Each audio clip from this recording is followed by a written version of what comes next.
നിങ്ങൾക്കും അങ്ങനെ ഫീൽ ചെയ്തിട്ടുണ്ടോ? പണ്ട് നമ്മുടെ സ്കൂൾ കോളേജ് ടൈമിലൊക്കെ നമുക്ക് ഫ്രണ്ട്സില്ലാതെ ഒരു ദിവസം പോലും പോയില്ലായിരുന്നു. ഇപ്പം ടീ ബ്രേക്സ്, ഔട്ടിങ്സ് എല്ലാം നമുക്ക് ഫ്രണ്ട്സ് ആയിരുന്നു. ഇപ്പൊ കഴിഞ്ഞ ദിവസം ഞാൻ എൻ്റെ ഒരു ഫ്രണ്ടുമായിട്ട് ഇന്ന് സംസാരിക്കുമ്പോഴാണ് ഞങ്ങൾ രണ്ടും വളരെ കോമൺ ആയിട്ടുള്ള ഒരു സെയിം ഫാക്ട് ഉണ്ട് എന്നുള്ളത് മനസ്സിലായത്. എന്താണെന്ന് വെച്ച് കഴിഞ്ഞാൽ ഞങ്ങളുടെ ബെസ്റ്റ് ഫ്രണ്ടിനെ പറ്റിയാണ്. ഞങ്ങൾ രണ്ടുപേരുടെയും ബെസ്റ്റ് ഫ്രണ്ട് എന്ന് പറയുന്നത് ഞങ്ങളുടെ പാർട്ട്നേഴ്സ് തന്നെയാണ്. അതിനർത്ഥം ഫ്രണ്ട്സ് വേണ്ട, ഫ്രണ്ട്സ് ഇല്ല എന്നല്ല. പക്ഷെ ലൈഫ് ഇങ്ങനെ മുന്നോട്ട് പോയ സമയത്ത് നമുക്ക് ഗ്രാജുവലി ഉണ്ടായിട്ടുള്ളൊരു ചേഞ്ച് ആണത്. നമ്മുടെ ബെസ്റ്റ് ഫ്രണ്ട്, ലവർ, പാർട്ട്ണർ എല്ലാം ആ ഒരാളായിട്ട് മാറുകയാണ് ചെയ്തത്. ഇപ്പൊ ഒരു ചായ കുടിക്കാൻ പോകണമെങ്കിൽ, ഒരു ഡ്രൈവ് പോകണമെങ്കിൽ എല്ലാം നമ്മൾ അടുകൂടിയിരിക്കും പോവുക. എല്ലാത്തിനും നമ്മൾ ആദ്യം ആളെയായിരിക്കും വിളിക്കുക.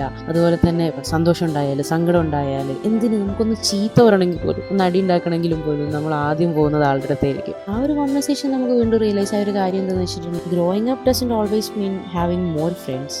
Sometimes it means finding one person who slowly becomes your best friend, biggest support and simply home. Right? നിങ്ങൾക്കും അങ്ങനെ ഫീൽ ചെയ്തിട്ടുണ്ടോ?